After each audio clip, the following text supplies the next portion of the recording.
Indonesia adalah rumah bagi hutan tropis terbesar ketiga di dunia. Tetapi kita juga dikenal dengan tingkat deforestasi yang sangat tinggi. Kenapa deforestasi di Indonesia sangat besar? Apa dampaknya bagi lingkungan dan kita semua? Dan mengapa pemerintah terkesan diam?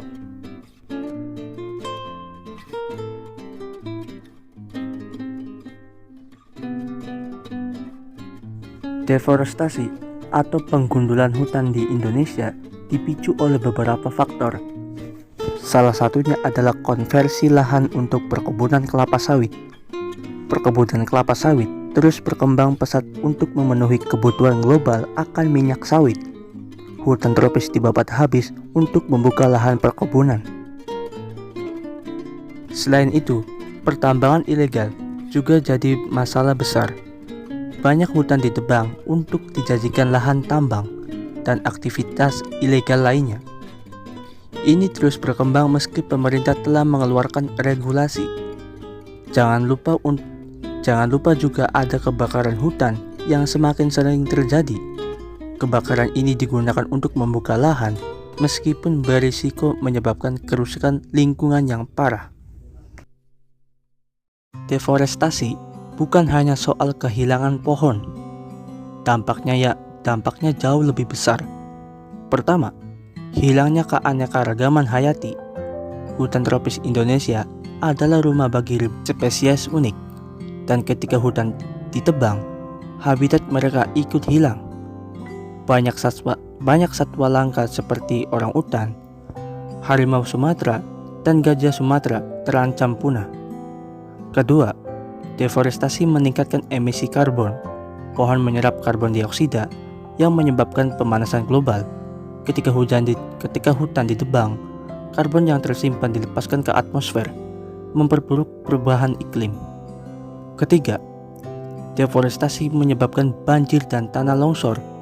Hutan berfungsi untuk menyerap air hujan, dan ketika hujan hilang, air hujan mengalir ke permukaan tanah, memicu bencana alam seperti banjir dan tanah longsor.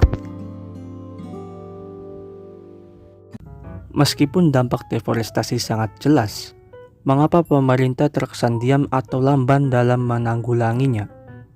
Salah satu alasan utama adalah kepentingan ekonomi. Industri perkebunan kelapa sawit, pertambangan, dan kayu merupakan sektor yang memberi kontribusi besar pada pendapatan negara. Selain itu, adanya korupsi dan konflik lahan memperburuk penegakan hukum.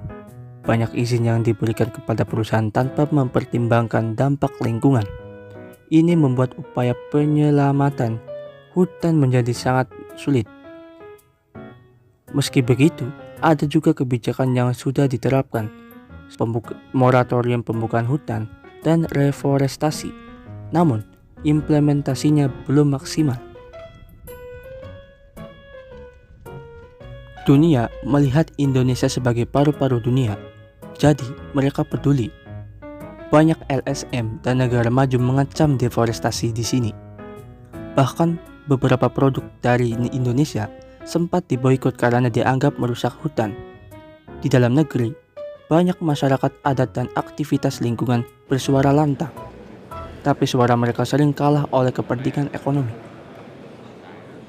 Kalau deforestasi terus dibiarkan, Indonesia akan kehilangan jutaan hektar hutan dalam 1 atau 2 dekade ke depan.